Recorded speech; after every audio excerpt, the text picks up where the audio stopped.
Aê, deu certo. E aí, mano, Você, como é que você, tá, Marcelo? você apertou a solicitação ou não? Apertei. Era É, isso não mesmo? apareceu aqui pra mim. Esse Instagram, cada dia é uma mudança, bicho. Não apareceu pra mim. Eu fui te buscar lá no. Tem um jeito de você ir convidar a pessoa aqui na carinha, né?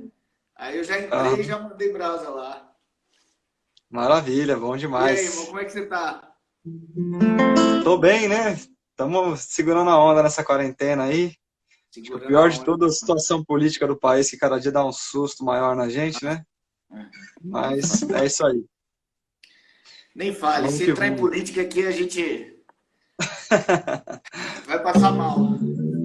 Exatamente. Vamos de Mas como é que música, você né? tá, bicho? Como é que você tá mantendo a rotina aí? Qual é a rotina que você tá conseguindo manter com o instrumento? As aulas, né? Você dava bastante aula. Como é que ficou isso aí pra você? Bom, na verdade, estou preparando bastante coisa, assim, tem um monte de projeto engatilhado, bastante, umas coisas gravadas já, outras estão ensaiadas e a gente ia gravar até um disco agora, exatamente nesse período agora, no final de abril, que foi adiado, né? Um projeto nosso, já já eu te conto mais sobre tudo. Certo. E aí agora a gente tem também uma produtora, um instituto musical, a gente está voltando a mexer com ele, a gente tem uma escola de choro, que também vou te contar depois detalhadamente, acontece aqui no Parque da Sabesp, na Zona Oeste, né? É No aqui pertinho Sumaré. de casa. O Ale é É, pertinho daqui de casa. O Ale me fala então, sempre isso aí.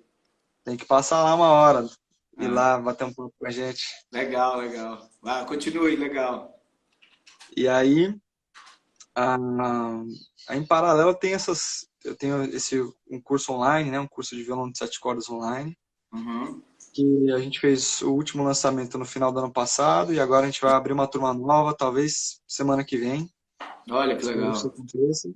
Então é isso, eu continuo produzindo bastante coisa, fazendo bastante coisa, aproveitando esse tempo em casa agora para organizar e estruturar mais os projetos e deixar eles caminhando com uma certa frequência, as redes sociais acontecendo de uma maneira mais sólida, mais frequente também. Estou produzindo Sim. bastante conteúdo para Instagram e Facebook, querendo entrar um pouquinho no YouTube agora, daqui a pouquinho, preparando umas Uhum. coisas para lá também. Eu tenho um canal no YouTube, mas não é tão movimentado assim. O Instagram Certo. e o Facebook são bem mais fortes. Então, em breve, estou me organizando para isso. E falando de instrumento, cara, voltei a estudar bastante, assim, tô revendo muitas coisas, tô reestudando técnica, comecei a fazer aula com um professor de técnica maravilhoso, que é um cara mais do meio erudito, assim, mas que para violão é maravilhoso. O nome dele é Vicente Pascoal, um cara do Rio, Mas ele é violonista e erudito? ele é violonista erudito, exatamente. E aí a Olha ideia só. é adaptar essa técnica, porque eu tô há um tempo já buscando um jeito de, não sei se dá pra, acho que aqui dá para ver melhor, Dá pra um ver. jeito de unir a técnica que eu tenho de dedeira, né, de Sim, dedeira é isso que eu ia indicador. perguntar, como é que ele lida com a sua doideira. Então, exatamente. E aí eu estou tentando unir isso e desenvolver mais a técnica com indicador, médio, anelar. Certo. Então eu tô bem focado nisso agora. E aí o meu trabalho com ele é justamente isso. Eu falei para ele, Vicente, não vai ser uma aula tradicional. E ele topou super. A gente começou a fazer esse trabalho agora de tentar melhorar e equilibrar a técnica de indicador médio anelar com o polegar. Porque é isso, né? A gente usa um artefato de metal aqui, né? É, Uma pois dedeira de é, bicho, metal é. no polegar para tocar justamente as baixarias dos sete cordas, né? E você Pra... não toca com unha, né, Jean? Só toca com a carne, né? Oi? Você não toca com a unha, né? No anelar, no indicador, você não tem unha, né? Tem unha. Eu Ah, tenho unha tem nos unha. três. Tá. Sim. Mas mesmo assim, a diferença de volume costuma ser grande, né? Porque é isso, né? A gente está tocando com um artefato de metal aqui, então tem muita força, ainda mais o polegar, que no sete cordas a gente trabalha não aquele toque que é para fora, assim, né? A gente trabalha o toque com apoio, né? Então tem muito do peso do braço junto, tem Sim. muito. tem muito volume isso, então achar um jeito de equilibrar essas duas coisas está sendo um grande desafio agora. E tá super legal, estou estudando bastante, voltei a estudar violão agora nessa quarentena de uma forma mais incisiva, buscando achar novos caminhos, quem sabe até em breve fazer uma coisa com violão solo de aço, né? Esse violão aqui para quem não conhece, esse tipo de disposição de cordas, é a mesma disposição que o Dino sete cordas usava. O Dino sete cordas, para quem não sabe, foi o pai desse instrumento, o cara que inventou a linguagem do violão com baixarias, né? Com essas melodias secundárias criadas na região grave. Depois eu vou falar um pouquinho mais disso aqui. Depois eu quero conversar sobre isso também. Vamos, mas legal você falar do setup aí, é bom para o pessoal entender. Mas, exatamente. Então, daqui da corda Sol para cima, aqui a gente tem uma corda Dó na sétima, né? Que é a 075 da Dadário. Eu uso o jogo de Dadário Chromes, da Sol até a Dó, da Sol até a Mi, na verdade, né? Que é a 010, esse G23. E a sétima corda é uma avulsa 075, também Chromes, né? Aqui no bordão. E aí, o Si e o Mi, eles são nylon, então eles deixam mais amaciado para a gente poder executar os acordes também, né? E essa era a disposição que o Dino sete cordas usava, um jeito que ele inventou para ter esse violão híbrido, né? Ele tem um pouco do violão, da técnica e da sonoridade do violão clássico, dessa metade para baixo aqui, para fazer a montagem dos acordes e tal. A gente tocar as levadas, né? Toca muitas levadas puxando com esses 3 dedos. E da corda Sol para cima, o aço para ser tocado com a dedeira e executar as baixarias, né? Os baixos. Ô Jean, essa coisa da projeção do som do nylon, ele é bem diferente da projeção do som da Chromes, né? É algo que você tem que ficar muito ligado para conseguir equilibrar esse volume do quanto você projeta de força, tanto nas cordas de nylon para equilibrar com a da Chromes, né? Exatamente, exatamente. Antigamente se tocava muito esse tipo de instrumento usando essa parte aguda, ficava mais como um complemento rítmico, digamos assim, sabe? Sim. Uma coisa mais elevada. Hoje em dia se toca mais melodicamente aqui também, tentando trazer isso, né? Trazer esse equilíbrio. Hoje os violões de 7 cordas modernos, eles têm um pouco disso também. Os luthiers já pensam nessa construção, tentando ressaltar um pouco mais o nylon, e aí tem isso, tem muito do equilíbrio, de tentar realmente tirar mais som aqui tem um lance da técnica clássica, né? Que é da gente tocar não puxando aqui como se a gente toca um violão, sei lá, um violão de bossa nova, com essa falange aqui, sabe? Sim, Tem um lance de tocar com o dedo inteiro, né? Sabe? Esse tipo de toque aqui. Sim. E é esse tipo de toque que que eu estou trabalhando para conseguir desenvolver cada vez mais e ter mais projeção e conseguir igualar mais com o volume da dedeira, né? Então, o set que você usa da Dadário é metade uma corda de guitarra, né? Que é a Chromes. Exatamente. Sol para cima. Metade uma corda de nylon, né? Que é a Si e a Mi. E o baixo você compra avulso, não é isso? É avulso da Chromes também. Sim, da Chromes também. É um avulso Chromes. Mas não tem set. Essa é a minha dúvida. Não vem um set, não existe um set de cordas Chrome que tem essa corda, né? Tem um que é que é a 011, que é uma corda um pouco mais grossa, e ela vem com a sétima corda. Tem o jogo para guitarra de 7 cordas. Só que o jogo dela que vem a sétima corda é a 065. Ela é uma corda com calibre mais fino. Então, na minha opinião, enfim, o Rogério Caetano também usa essa 075. Na nossa opinião, a 065 ela fica muito mole, ela fica muito bamba para usar num jogo só. Então, eu uso o 010 da sexta para baixo e aí a vulta a 075. Tá. Então é isso, né? A gente vai tentando. É um instrumento muito. Apesar de ser um instrumento antigo nosso aqui do Brasil, a técnica dele, o tipo de corda, o tipo de linguagem, ele ainda é pouco difundido, de certa forma, né? Com certeza, com certeza, com A gente ainda certeza. está trabalhando isso. Hoje em dia tem bastante gente já tocando violão de 7 cordas de aço, bastante gente estudando. Meu curso online tem 100 alunos de violão de 7 cordas aproximadamente. Que Então já é uma legal. pessoa que gosta disso, que vai atrás desses 7 cordas de aço, desses 7 cordas com a linguagem das baixarias. É gente que usa esse tipo de corda aqui, só que mesmo assim ainda é muito novo, né? Muito recente.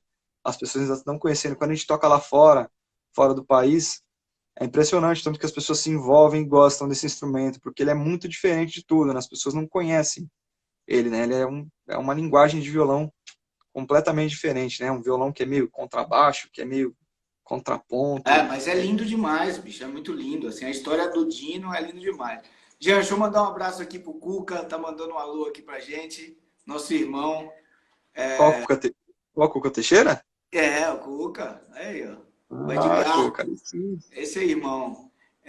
Maravilha, E Cuca. a Obrigado. Tati, eu acho que é uma menina, ela quer um alô. Oi, Tati, tudo bem? A gente tá te ouvindo aqui. O lance do Jean é que ele não tem unha, não. Ele nasceu com unha. Só é se ele deixa crescer a unha ou se não deixa. Mas ele nasceu com unha. Pode deixar que ele tá com todas as unhas lá. Cuca, abraço, meu irmão. Um abraço, saudade de Abração, você. Cuca. Ô, Jean, agora uma coisa em relação ao violão 7 cordas é que assim, é interessante como essa tradição de como vocês encordoam, ele tem relação com o Dino, né, bicho? Isso, eu acho muito bonito isso, bicho, como ele conseguiu, tanto na linguagem, né, que é uma linguagem que é muito peculiar do que ele fez, né, quanto a coisa da sonoridade, assim, é, uma, é, uma- é Exatamente. interessante como é uma pessoa singular, né? Que, que Ó, o Suami tá aí também, ó. 7 cordas da pesada, tá ali. Toca 7 cordas de aço também. Acabou de entrar e dar um alô pra gente. Aí, Valeu, Suami. Suami. Abração, meu irmão. Abração. Que Mas legal. prossiga, prossiga. Você estava falando Então, não, do time. eu acho isso muito bonito, bicho, da referência com uma pessoa, né? Obviamente que tem outros, Luizinho, eu sei que você já conversei com vocês Uhum. sobre essas outras pessoas, mas essa coisa fincada no Dino, eu acho muito legal isso. Então, é impressionante, né? Porque, assim, uma coisa meio que, como eu estou muito dentro desse universo, eu enxergo muito isso, tudo que você está falando do Dino, muito presente. Mas imagino que se estivesse fora, igual tem outros amigos que não estão tão próximos desse universo, mas conhecem também ó, o legado que o Dino deixou para os 7 cordas. E essas pessoas que estão ao redor, que observam e sabem o que o Dino fez para a música brasileira, sabem o que ele fez pelo instrumento, consideram ele um cara genial, né? É isso, é um inventor de uma linguagem É completamente isso, não tem diferente. dúvida. Isso é uma coisa muito. É bonito, muito Imagina, bonito. você imagina conceber que antes dele, esse tipo de coisa não existia, É né? tipo um divisor de águas. É aí que eu queria chegar, né? Como uma Uhum. pessoa numa série de escolhas que ele fez, tanto de linguagem do instrumento quanto de sonoridade, como ela dividiu, né? Dividiu. Você tem. E o choro já existia muito antes dele, né? Acompanhamento de choro. O violão já estava no choro antes dele, né? Exatamente, E exatamente. mesmo com toda a referência que ele tinha atrás, para trás dele, temporalmente falando, ele dividiu aquilo ali. É muito bonito isso, eu acho incrível. Com certeza, eu acho genial também. E tem Ah, todo esse lance da sonoridade, né, de descobrir o timbre, de experimentar coisas. O Dino era um cara de experiências também. Se você pegar as gravações, você vê que ele vai mudando a sonoridade, ele vai experimentando coisas. O Dininho, o filho dele, diz que antes de usar as cordas de nylon, ele usava tudo de aço, bem no começo, e colocava uns elásticos aqui no cavalete para dar uma abafadinha, para não ficar tão estridente, para dar um pouco dessa. estridente. Até ele achar esse lance de colocar as cordas de nylon, de conseguir essa sonoridade para um pouco mais leve para puxada, né? É um Então era um cara alquimista, né? que é Um isso, é alquimista da experimentando, tentando arte. descobrir coisas, né? O violão, ele é um instrumento, como todos sabem, que não é um instrumento de grande projeção. Se você pegar, por exemplo, numa roda de samba ou numa roda de choro, o violão provavelmente vai ser um instrumento com menos projeção de todos eles, né? Imagina disputar com um tamborim, com surdo, com pandeiro, com cavaquinho, com repique. Então os caras tinham que dar um jeito naquilo. E o violão de nylon, para esse tipo de situação, ficava impraticável, né? Você precisava ter esse som de aço para poder penetrar, né? E aí Aham. ele foi descobrindo, desenvolvendo isso, e nas gravações isso começou a cair como uma luva, né? Tanto é que se a gente pegar toda a nossa discografia, desde final da década de 40, 50, até 2000, se a gente pegar quase, tem muita coisa de música popular que o Dino está inserido ali. Então, se a gente pegar Luiz Gonzaga, Ô, representante do Baiano, Jean, se a gente pegar agora Frevo, se a gente consultoria. pegar E Forró, qual foi o período que ele começou a criar essa divisor de águas? Que década foi? Que ele instituiu o violão de sete cordas com essa sonoridade de corda de aço e etc. Que década que foi isso? na década de 40 ele já começou a gravar, mas ainda não era tão presente a linguagem dos sete cordas, assim. Há muitas coisas, a maioria era com seis cordas ainda. Sim. E ele tinha uma questão, apesar de estar experimentando já coisas no sete cordas, ele começou a tocar violão de sete cordas só depois que o falecido Tucci, que era um sete cordas de uma geração anterior a ele, faleceu. Então aí ele pegou os sete cordas, porque ele não queria parecer que ele tinha essa coisa na cabeça de não querer parecer copiando alguém, enfim. Então quando ele chegou com sete cordas, ele já chegou com uma coisa completamente nova, e isso aí é década de 50. Começo da Uhum. década de 50, por aí. Não tem Quais são os exatamente aqui a primeiros data de discos? Ele cabeça. estava tocando com quem nessa época, Jean? Bicho, nessa época, acho que principalmente com o Regional do Canhoto, né? O Regional do Canhoto, né? Na época do Benedito, do Regional do Benedito Lacerda, teve essa transição dos seis cordas para o sete, e aí com o Regional do Canhoto ele já está bem estabelecido como violonista de sete cordas. E aí se a gente pegar a gravação de tudo que tem na música brasileira, tudo que tem cavaquinho e sete cordas, pandeiro, essa formação de regional, Uhum. tudo, 95% quem está gravando é o Regional do Canhoto. Então, todos esses grandes artistas da época gravavam sendo Com, acompanhados pelo violão do Dino Sete Cordas. com a mesma cozinha, digamos assim, né? Praticamente com a mesma cozinha. Às vezes É, mudavam um aqui, outro ali, dependendo do arranjador, mudavam um instrumento de solo, um instrumento de batucada, de ritmo, mas a base era sempre eles. Os caras moravam no estúdio, era um negócio de doido. que legal. Então, é isso aí, o Dino Sete Cordas, o inventor dessa linguagem que a gente toca e difunde e desenvolve hoje em dia. Ô, Jean, Eu posso falar? Tem uma coisa que eu pode. gosto de falar, antes de você puxar o próximo assunto, que as pessoas às vezes não sabem, é, que eu acho super interessante, né? Porque a gente pode imaginar, claro, que o Dino ele desenvolveu isso, ele cristalizou essa linguagem, ele formatou o que a gente chama de violão de sete cordas hoje em dia, né? Principalmente o violão de sete cordas de aço. Ah, mas, claro, obviamente, isso não surgiu e não partiu do nada, né? Então tem ali a história de onde a gente acompanha as falas do próprio Dino, de onde a gente acompanha a história, e a gente vai observando, a gente pode observar de onde veio essa linguagem, né? Então dá para começar lá atrás, no início do século passado, tinha a banda do Corpo de Bombeiros do Anacleto de Medeiros. Era uma banda do Rio de Janeiro que tocava polcas, que tocava Scott, que tocava os princípios do choro ali, né? E aí o Anacleto, que é um grande compositor de choro, a gente toca músicas dele até hoje. O Radamés Inhatali compôs na suíte Retrato um dos movimentos em homenagem ao Anacleto de Medeiros, então dá para ter a noção, se foi homenageado pelo nosso grande maestro Radamés, o tamanho da importância do Anacleto, né? Enfim. E o Anacleto, ele compunha pensando um pouco nesses contrapontos, né? Nesses contrapontos na região grave. E eram praticamente instrumentos de sopro e percussão. E dentro da banda do Anacleto tinha um cara super importante, que era o Irineu de Almeida, que tocava bombardino, off-clade e trombone. E esse cara, tem uma gravação da Casa Faulhaber, dele já com Pixinguinha. Depois, se alguém quiser procurar no YouTube, chama Casa Faulhaber, aí coloca lá Irineu de Almeida, Pixinguinha. Se não me engano, é uma gravação da segunda década, talvez, acho que antes de 20, deve ser entre 1910 e 1920, por ali, uma gravação bem, bem antiga. E a gente já pode observar o Irineu de Almeida tocando no bombardino, que é um instrumento que até caindo em desuso, né? É, tem, mas ele é super pouco difundido hoje em dia. Tinha muito mais antigamente. A gente pode observar no bombardino ele tocando essas melodias na região grave.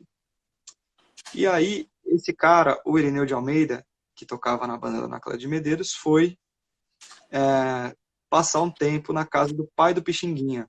A casa do pai do Pixinguinha era conhecida como a Pensão Viana.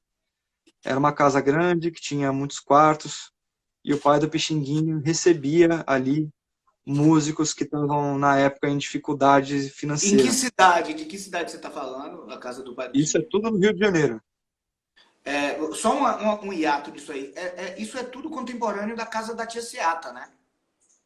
Você sabe o que É eu tô falando? contemporâneo. Surgimento do samba e etc. Sim, é Olha, contemporâneo. eu não Exatamente. conhecia nem a casa do pai do Pixinguinha, nem essa outra casa aí. Exato. A Casa Faulhaber, na verdade, que eu falei antes, na verdade era um selo, era uma gravadora. Ah, tá O bom. disco saiu pelo selo Casa Faulhaber. Essa que a gente está falando agora é a casa do Pixinguinha, que chama Aí é Pensão uma Viana. casa física mesmo, como era a Uma casa casa da Tia física mesmo. Seata, né? Onde as pessoas iam lá desenvolver música. Tinha a ver com candomblé também, com religião, ou não? Então, eu não sei te dizer exatamente, mas com certeza sim, né? Ali tudo que intermeava É porque era esses cultura lares, negra, assim, da né? Tia Almeida Eram focos de também. resistência de negritude, né? Pós abolição e etc. Com certeza, com Ah, certeza. Eles estavam todos juntos ali.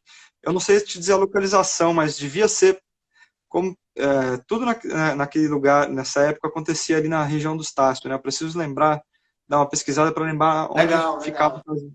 onde ficava a casa do pai do Pixinguinha. Eu não tenho certeza dessa informação. E aí, nesse lugar, a, músicos se reuniam ali, ele recebia músicos para morar lá enquanto estivessem com dificuldade financeira. E o Irineu, uma certa época, bateu lá na porta do pai do Pixinguinha e ficou morando por lá durante o tempo. Ó, a casa do Viana era no Catumbi. João A casa do Viana Camareiro. é João Camareiro, violonista da Pesadíssima aí, ó. Valeu, Ó, João. Catumbi, o Maurício falando também. Legal. Casa do Ah, Viana. bom Alguém demais. sabe qual bairro que ficava a casa da tia Ciata? Muito legal, muito legal. Continue, gente. Tô adorando isso aqui. Bom demais, bom demais. Aí, João, João sabe tudo. Vai dando umas luzes pra gente aqui quando faltar a história. O João é pesquisador, ele sabe tudo. Que legal. Maravilhoso. Vai ter violonista. Ah, e aí, lá na casa do pai do Pixinguinha, Pixinguinha é menino ainda, ele começou a dar aulas pro Pixinguinha. Aulas de música, enfim, parte teórica também. O Pixinguinha já tinha um ouvidão desde menino, né? Ficava escutando ali as rodas que aconteciam por lá. E aí, mais pra frente, nessa gravação que eu te disse da Casa Faulhaber, a gente vê o Pixinguinha tocando flauta, tocando a melodia principal. Ah lá, o João falou aqui, ó. Tia Isso aí. Seata, Na era na Cidade Cidade Nova, Nova, na região da na Praça região da 11. Praça 11. Que é a Legal. região, que é a mesma região do Estácio. Legal, eu tô surpreso dessa casa do pai do Pixinguinha. Né? Eu não conhecia essa história, porque conhecia essa coisa do surgimento do samba, machixe, etc. Fundação da música brasileira, para mim tudo passava pela Tia Seata ali, né? E é engraçado você trazer um paralelo que provavelmente é contemporâneo da casa do pai do Pixinguinha, ou seja, coisa de fundamental importância, né? Exato, exato. Eu não sei te dizer a quantidade de festas que aconteciam lá, enfim, eu tenho mais a informação de que, talvez o João saiba dizer, com certeza rolava muito, muito som, né? Não sei se é a mesma frequência que a casa da Tia Seata, enfim, isso aí eu realmente não vou saber te dizer. Mas fato é que o Irineu estava lá, e aí ele foi passando aquele conhecimento pro Pixinguinha. Esse disco da Casa Faulhaber dá para perceber o Pixinguinha tocando a melodia na flauta, as melodias principais, e o Irineu fazendo os contracantos na região grave, no bombardino, Bombardino. fazendo melodias secundárias. E aí lá na frente, mais para frente, a gente percebe o Pixinguinha tocando o saxofone e tocando bem parecido com essa, desenvolvendo isso também, mas bem parecido com essa linguagem que eu citei antes agora do Irineu, Do Irineu. que vem do Anacleto, enfim. O Pixinguinha depois foi da flauta para o saxofone, até que uma época ele ficou mais tocando saxofone, tudo com essa linguagem, né? Até tocando, quando ele fez a dupla com Benedito Lacerda, Sim, sim. tem várias gravações que a gente pode observar ele fazendo esses contrapontos na região grave. Então é isso, veio lá de trás. Tem um programa ensaio, aquele programa famoso Sim. Da que era TV Cultura. coordenado pelo Fernando Faro, né, na TV Cultura, e tem duas participações importantes em épocas diferentes do conjunto Época de Ouro, que era o conjunto que acompanhava o Jacó do Bandolim. Sim. E nele também estava presente o Dino Sete Cordas. E aí o Fernando Faro começa a perguntar para ele, trocar ideia e tal, sobre sete cordas. E aí o Dino fala assim, tudo que o violão faz hoje em dia, o Pixinguinha já fazia no saxofone naquela época. Hum, Então, quer dizer, o Dino ali deixou muito claro e muito claro. evidente, né?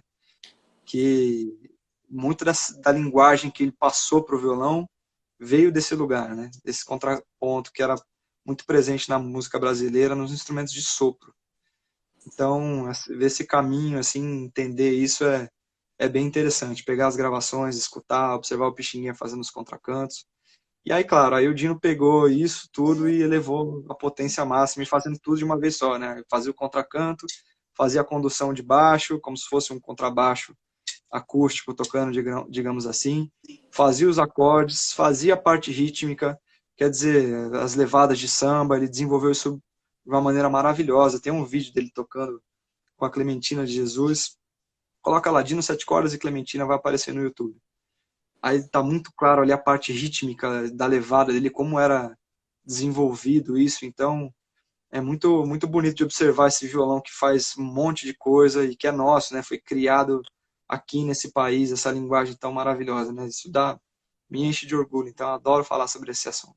Com certeza. E é engraçado que na hora que eu ia fazer uma pergunta, na verdade o assunto era muito similar com esse, muito mesmo.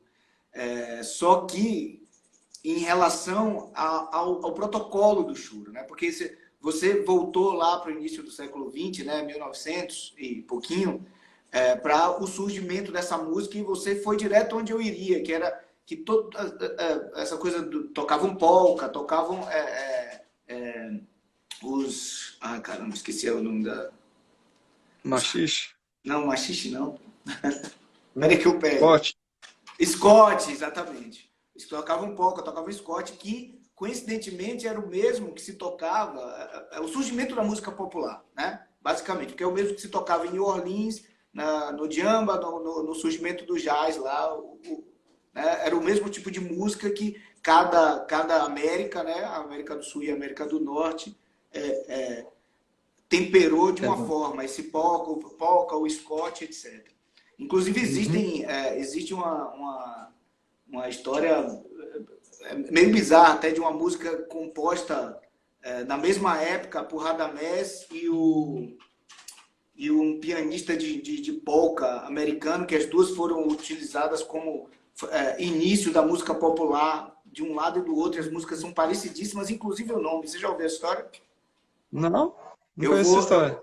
eu vou pegar nos meus cadernos de Unicamp aqui, que essa história é bacana pra caramba. É uma música que tem praticamente o mesmo nome, que dois compositores da mesma época fizeram, as músicas são super parecidas e inauguram essa coisa da música popular na América do Norte e na América do Sul, né, no Brasil. Só que onde eu queria chegar é o seguinte, do protocolo, porque o choro, hoje, o choro que vocês tocam é um choro super moderno, né, e assim, ao mesmo tempo muito fincado na tradição, né? Isso para mim também é uma coisa muito bonita, assim, o quanto essa música ela é viva, né? A música popular ela é viva, ela é super atual e ao mesmo tempo respeitando ao que foi feito. E eu sinto isso também no jazz norte-americano, só que os protocolos terminaram ficando, para mim, obviamente, que é o que eu toco, muito mais claros, né? ambos começaram essa coisa de tocar mais livre, de improvisar, ornamentando melodias, procede? Sim, Os dois começaram da mesma forma, né? Início do século XX, década de 20, década de 30, os músicos tocando aquelas melodias várias e várias vezes, começou a ornamentar, e deu no que é hoje. Para mim, o protocolo de jazz é muito mais claro que essa coisa de que se a melodia em uma hora ela se desfaz ao ponto de que você pensa mais naquele acorde que está sendo tocado e quais são as referências melódicas que você tem através daquela harmonia que está sendo soada. De que forma isso evoluiu no choro hoje, Jean? O protocolo é o mesmo, vocês têm esse contato com a melodia o tempo todo, é uma super ornamentação, não é? O pensamento é escala acorde, isso para mim é uma coisa muito curiosa de se entender. Deixa eu colocar o violão aqui do lado, rapidinho. Eu acho assim, com certeza, esse assunto também eu acho bem interessante, assim, depois eu vou falar por quê. Cara, por quê? E Porque ele é interessantíssimo, é mágico, esse é o melhor. O melhor assunto é esse. eu adoro o assunto de comparar assim, o choro e o jazz e ver a caminhada Pô, dos dois lados, eu o lance acho, do acho bebop é maravilhoso. surpreendente, assim como, né? Obviamente que já havia uma comunicação, mas a gente está falando de uma época que quase não tinha telefone, né? As Uhum, pessoas se exato. comunicavam por telegrama e de repente você tem uma música super rebuscada melodicamente sendo criada a 25 mil quilômetros de distância, né? De New Orleans para o Rio de Janeiro. E a Uhum. questão da ornamentação, das melodias criadas, rebuscamento melódico, é encantador esse assunto, o bebop e o choro. Eu acho lindo também, adoro. Enfim, aí voltando na sua pergunta anterior, eu acho que uma coisa é clara, assim, acho que escala acorde, com certeza. Acho que, claro, com algumas sutilezas de, de mudança no protocolo padrão escala acorde Berkeley, né? Aquela coisa que a gente aprende aqui, pô, no menor com sétima é dórico. No choro não funciona muito bem assim. Acho que isso precisa ser um pouco mais desenvolvido e mais bem estudado, estruturado, assim. Então, para várias coisas são semelhantes, né? O mixolídio é muito parecido, o, o jônio é igual, né? Aí o, o lídio se usa pouco em alguns lugares, né? Não para primeiro grau, por exemplo, mas é uma coisa que a gente vai observando, mas realmente não tem essa estruturação como a gente tem com o jazz, né? Com a harmonia do jazz, relação escala-acorde. E eu acho que, exatamente como você falou, ela começou, a improvisação ela começou partindo desse lugar da variação, trazendo ornamentos para a melodia original. E hoje em dia, acho que o que se faz com choro está, de certa forma, mais aberto, né? Tem, claro, eu adoro tocar desse jeito, né? Tocar pensando na melodia, às vezes poder trazer a melodia de volta. E eu acho que nesse ponto da improvisação, o jazz ele partiu para um outro ambiente, assim, para um outro lugar onde às vezes a improvisação passou a ser a parte mais importante da música. O choro, eu sinto que tem um pouco disso hoje em dia, mas ainda está distante de ser isso, né? Acho que até se a gente pegar várias gravações de choro de hoje, tanto de chorões mais tradicionais quanto de chorões mais contemporâneos, a gente percebe ali a importância da melodia, a importância de construir o choro em algumas partes, geralmente três partes, às vezes duas.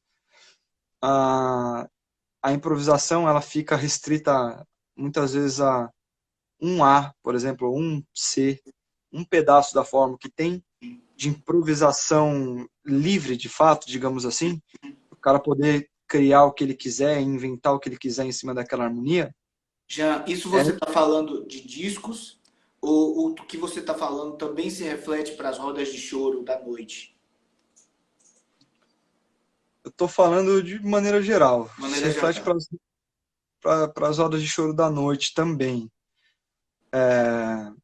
Claro que tudo vai mudar, né? Dependendo de quem está tocando, de quem são os músicos que estão atuando. Se é um cara que toca de uma maneira mais contemporânea, se é um cara que toca de uma maneira mais tradicional.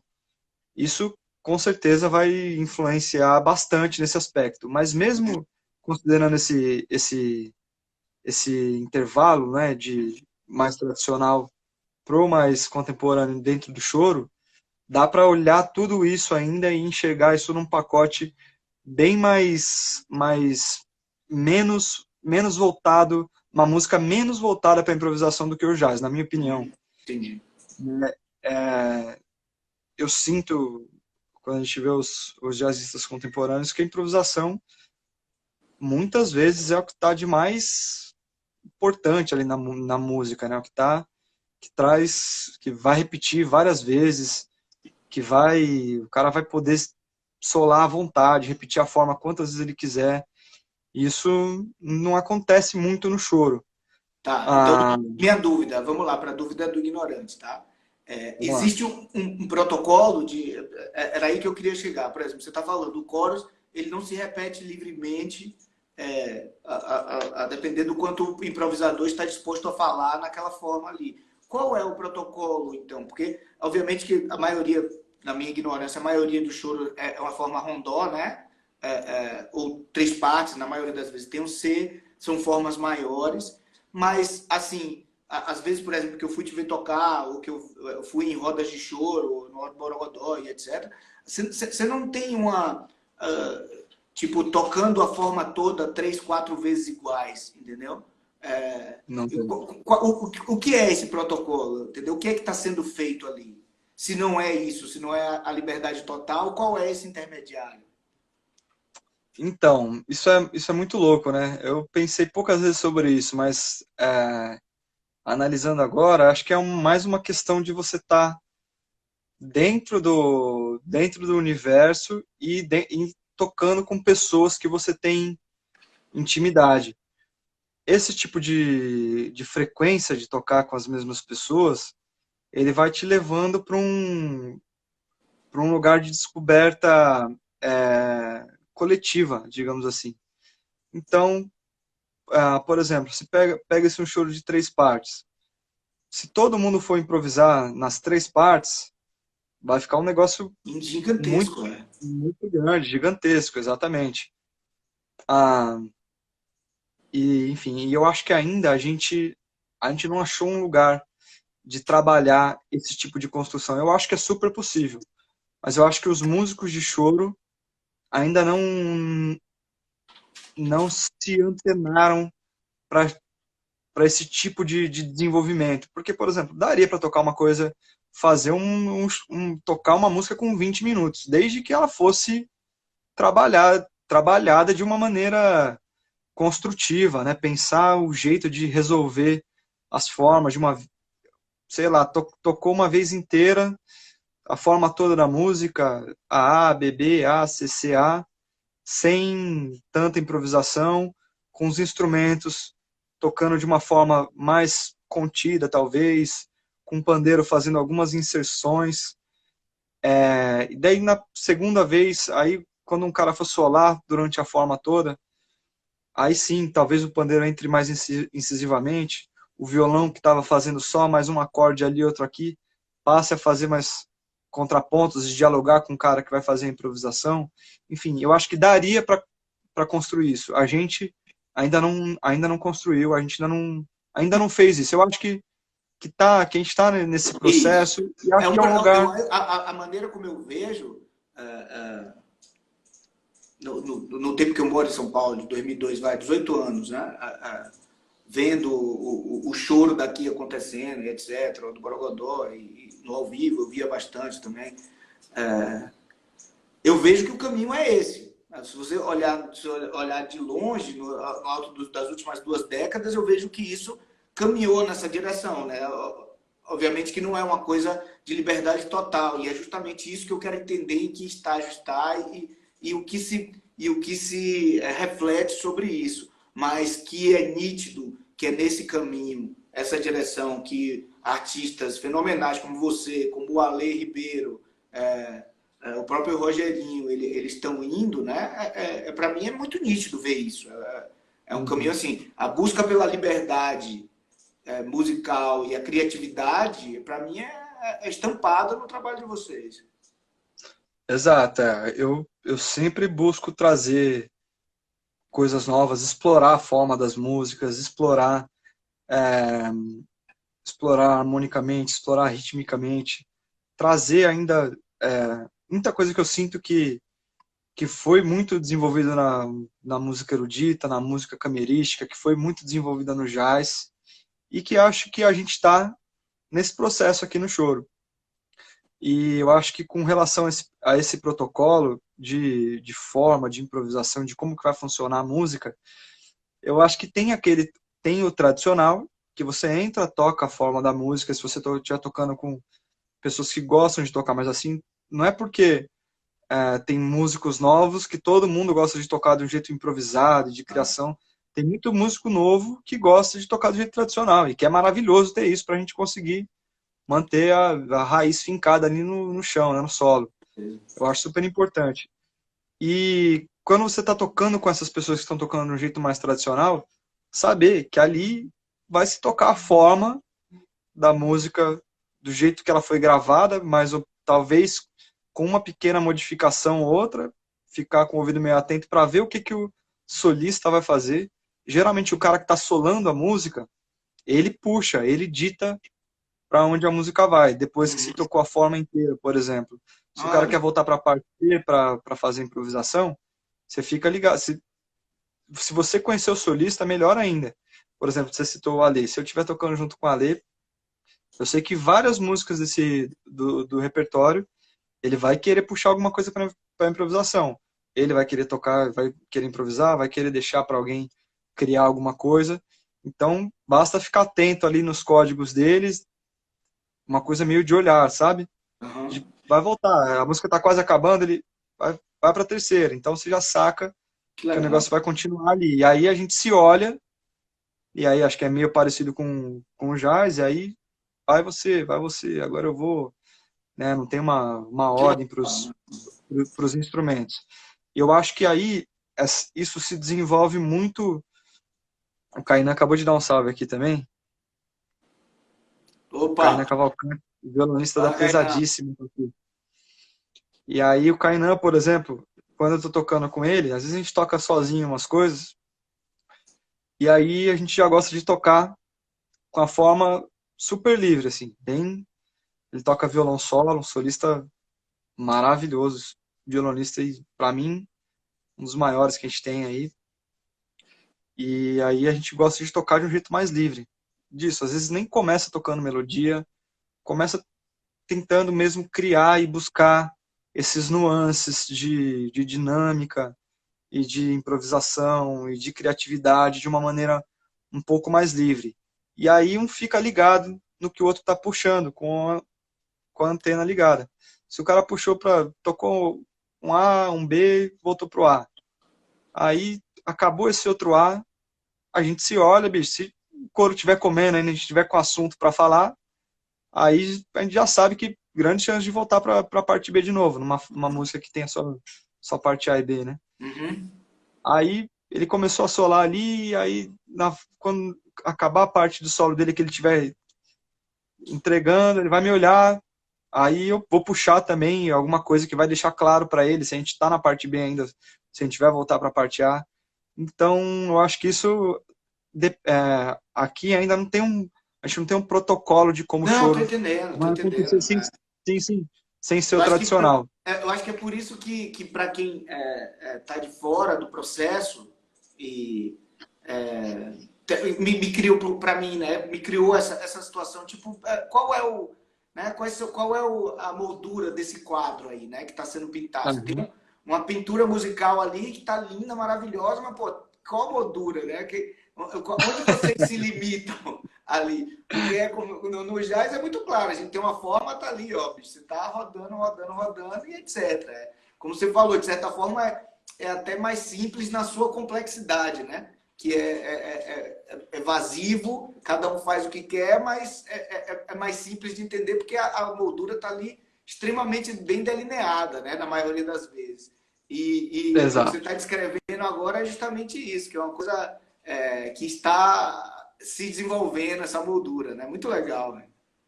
Eu sinto que a gente está nesse processo de desenvolvimento, né? Acho que a gente pode, você falou dessa, eu acho que o choro teve essa retomada, assim, né? Digamos assim, né? Eu não gosto de usar muito esse termo porque, apesar de a gente saber que teve um hiato aí, né, na produção de choro, de música popular, na época do Iê, não sei o quê, enfim, o choro retomou com muita força depois com o pessoal de Brasília, né, com o Hamilton, com Sim, sim. o Rogerinho, Dani Santiago, assim, eu digo uma retomada da juventude, né, o pessoal, Claro. o Maurício Carrilho continuava fazendo coisas no Rio, claro, sempre tentando buscar novos caminhos também, mas eu digo uma coisa da juventude, da pessoal novo, vindo com gás, estudando o instrumento, desenvolvendo a música. Eu sinto muito que isso, eu sinto que isso veio muito dessa chama que veio desse pessoal, assim. Então, é uma nova, acho que veio você escutar um disco maravilhoso do trio Brasília Brasil, que é o Hamilton de Holanda, o Daniel Santiago e o Rogério Caetano. E esse disco deles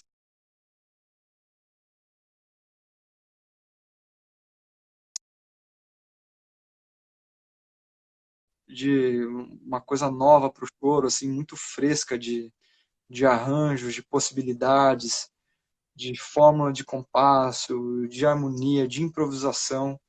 Então é muito legal de escutar esse trio tocando, um trio maravilhoso, o trio Brasília Brasil. E aí, Legal. enfim, hoje em dia a gente está fazendo parte desse processo, né? A gente tem muita gente criando coisa nova, tem muita gente colaborando pro choro contemporâneo e acho que a gente tá tem muita gente chegando em lugares muito interessantes hoje em dia. Com certeza, com certeza. Ó, Jean, tem uma pergunta aqui, ó. Eu acho que eu cortei aqui, meu telefone tocou, eu fiquei um tempo fora aí, mas eu estava ouvindo tudo que você estava falando. É, a pergunta Tranquilo. aqui, ó, do Guto Machado. Você percebe alguma resistência dos sete cordas da velha guarda com a linguagem do Rogerinho? Já ouvi falar, toca tradicional ou igual o pessoal de Brasília? O que pensa sobre isso? É engraçado É, isso. boa, mas faz sentido a pergunta. Não, eu imagino, eu imagino. Bicho, é engraçado, porque assim, a similaridade dos processos da criação da música popular nos Estados Unidos e aqui no Brasil, elas são muito grandes, assim, é muito grande.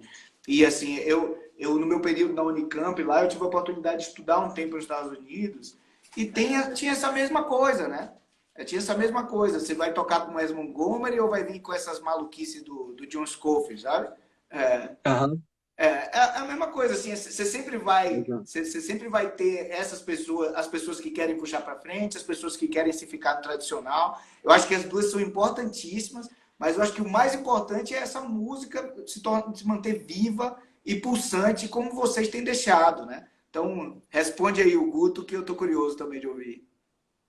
É, Resistência dos Sete Cordas da Velha Guarda com essa linguagem do Rogerinho.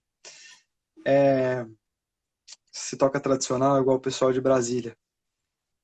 Ah, eu acho isso, né? Eles são como eles.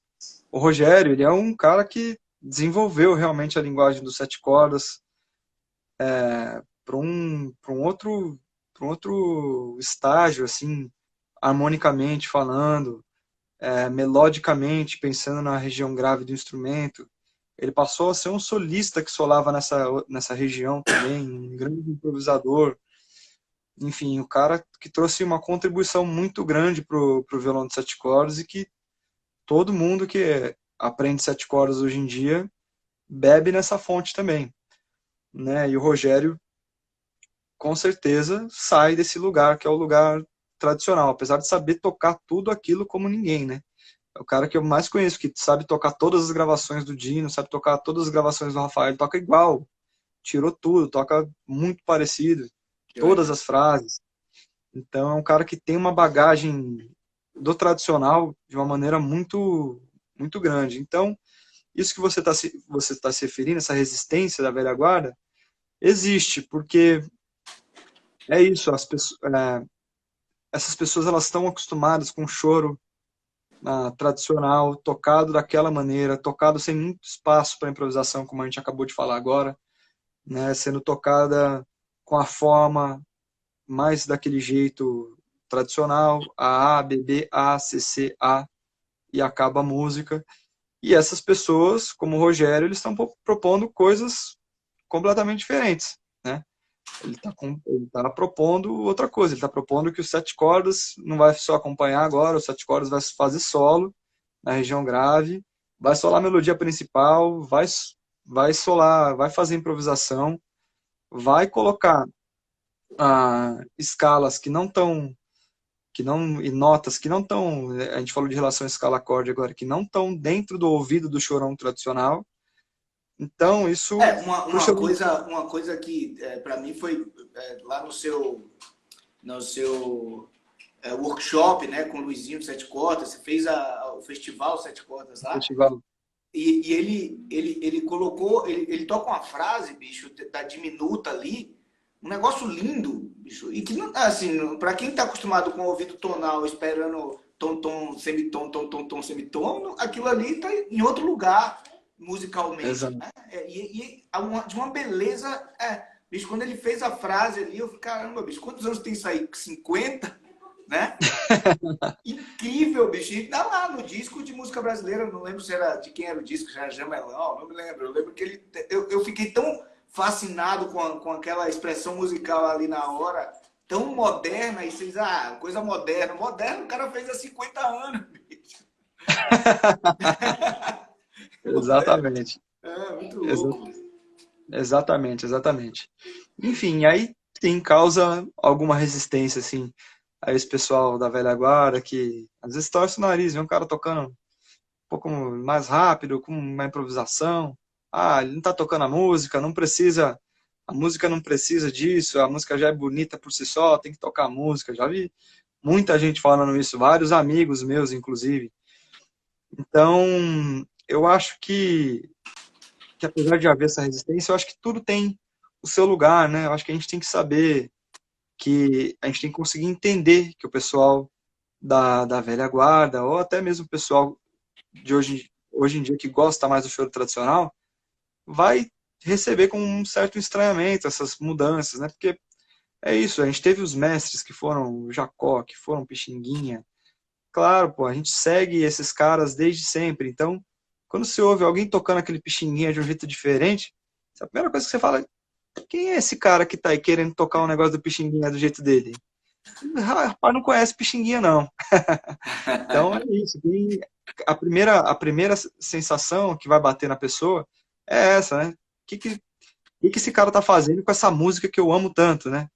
Então, Uhum. às vezes é isso. Aí, aos poucos, as pessoas vão escutando e vão entendendo, vão sentindo que isso não é uma modificação ruim, que é uma colaboração, que o cara tá Certeza. colocando um pouquinho de algo dele ali, né? Enfim, o choro, eu sinto que ele é isso, né? Ele é uma música onde o solista vai contribuir com algo dele, o cavaquinista, o pandeirista, ele vai colocar algo de si ali para deixar aquela música mais bonita e interessante que ele conseguir ali, né? E claro, vai aparecer um cara ou outro que vai colocar um pouquinho mais dele do que o da música, do que o que já tem na música. E é isso aí que causa essa sensação que na velha guarda para mim que que é tão normal, assim. Acho que é normal essa coisa, essa questão de gerações e de entender essa coisa entre o tradicional e o contemporâneo. É super normal, realmente existe isso que você falou, faz todo sentido. Não, isso é nítido. E assim, uma coisa que para mim isso é um ótimo sinal, para te falar a verdade. É sinal que a música tá viva, evoluindo, Eu acho. que tem gente levando ela para algum lugar, né? Porque se não tivesse alguém dizendo oh, não é assim, é porque o bicho morreu, só é feito daquele jeito ali e corre risco de terminar Desaparece. em cima de tantas tentativas do sistema de tentar enterrar esse tipo de música, né, Jean? Quem faz isso Exato. aí tem que ter medalha no peito aí de honra ao mérito, porque não é fácil. Exatamente, eu acho que essa mensagem que você passou é super importante, né? O mercado musical já tentando, bicho, passar por cima de tudo É quase que é nosso, proibitivo, né? assim, o Criar que a uma gente música. faz, obviamente que é completamente diferente, mas é quase a mesma coisa, é uma música quase proibitiva, assim, sabe? As pessoas o sistema faz com que as pessoas não se interessem por isso, porque não gira o capital da forma que o sistema precisa, né? Já que você está Exato, lidando com indivíduos que se expressam de forma livre, aquele indivíduo não é substituível, né? Quantos Jean exato. Correia tem hoje para fazer um trabalho, né? Então o sistema tem que se adequar a quem é a personalidade do Jean Correia, isso não interessa, né? É diferente de MC, né? Quantos MC tem? Né? Que o sistema pega e bota um, tira, ó, esse aqui não tá dando trabalho, tchau, tchau, tchau. Vai capitalizando, capitalizando, capitalizando. É. Enfim, A essa gente está conversa é mais vivendo complexa. uma época, né, que a música ela não tá sendo produzida, a música de massa, que é produzida para o grande público, ela não está sendo produzida de uma maneira totalmente artística, na minha visão, né?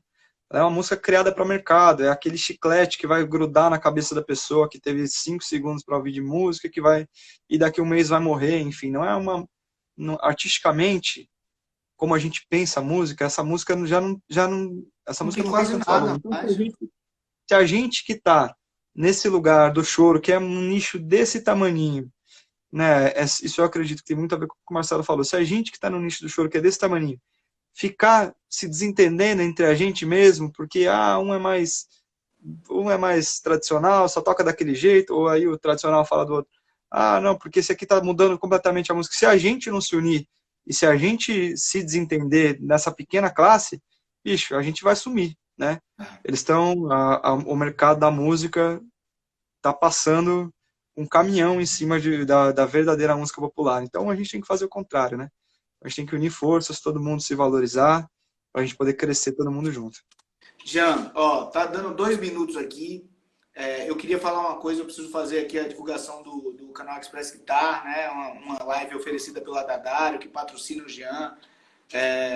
O canal Express Guitar nessa quarentena está oferecendo essas lives quase que diariamente. A gente está aqui batendo papo com todos os endossos da Dadário. Eu abri meus grupos de alunos para plantão de dúvidas sobre o que a gente conversa aqui, basicamente sobre música, tá? Converso lá, se tiver alguma dúvida aqui, ó, falou que no acorde menor, no choro, não é dórico, mas o que é isso, né? A gente tem lá, a gente pode bater papo sobre isso, abrir meu grupo de aluno para deixar aberto, bicho. Então, quem quiser, tá na link da bio do Express Guitar. E é isso, já eu tinha mais outros assuntos para tratar com você, mas está quase acabando. Espero que a gente Mais pra consiga frente a fazer gente de marca outro. novo.